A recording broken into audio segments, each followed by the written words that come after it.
দর্শক অনেকেই জিজ্ঞাসা করে থাকেন আমরা আসলে প্রতিদিন কতটুকু পানি খাবো।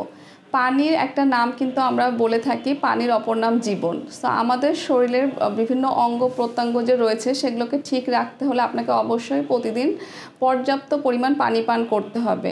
পানি যে আমাদের দেহের বিভিন্ন ধরনের যে তাপমাত্রা নিয়ন্ত্রণ, আমাদের দেহের যে টক্সিক পদার্থগুলো রয়েছে, এছাড়া আমাদের হজম প্রক্রিয়াকে, রক্ত সঞ্চালন প্রক্রিয়াকে ত্বরান্বিত করতেও কিন্তু পানির বিশাল ভূমিকা রয়েছে।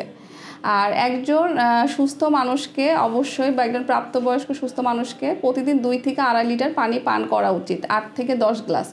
এছাড়াও আবহাওয়া, বয়স এবং আকৃতি অনুযায়ীও কিন্তু পানির চাহিদা ভিন্ন হয়ে থাকে।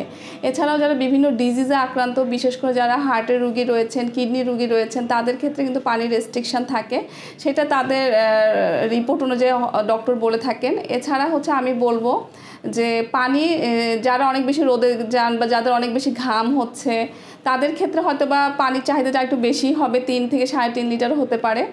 আর অনেকে আছে পানি আমরা খেতে চাই না বা শুধু পানি খেতে এতদিন সারাদিনে ভালো লাগে না, তারা চাইলে বিভিন্ন ফ্রেশ ফলের জুস করে খেতে পারেন।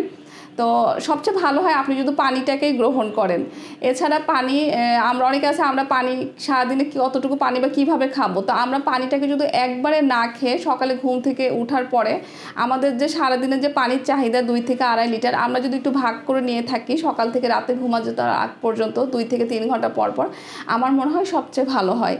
সো পানি আমরা অন্যান্য খাবারকে যেরকম গুরুত্ব দিয়ে থাকি আমরা আমাদের সবার উচিত পানিটাকেও সেই রকম খাবারের মতোই গুরুত্ব দেওয়া। সো পানির ক্ষেত্রে অবশ্যই আপনাদেরকে বলবো যে সুস্থ থাকতে, কিডনি ভালো রাখতে, আপনার ত্বকটাকে সুন্দর এবং সজীব রাখতে এবং বিভিন্ন ধরনের ইউরিন ইনফেকশন বা ডিহাইড্রেট থাকতেও কিন্তু আপনাকে অবশ্যই পর্যাপ্ত পরিমাণ পানি পান করতে হবে।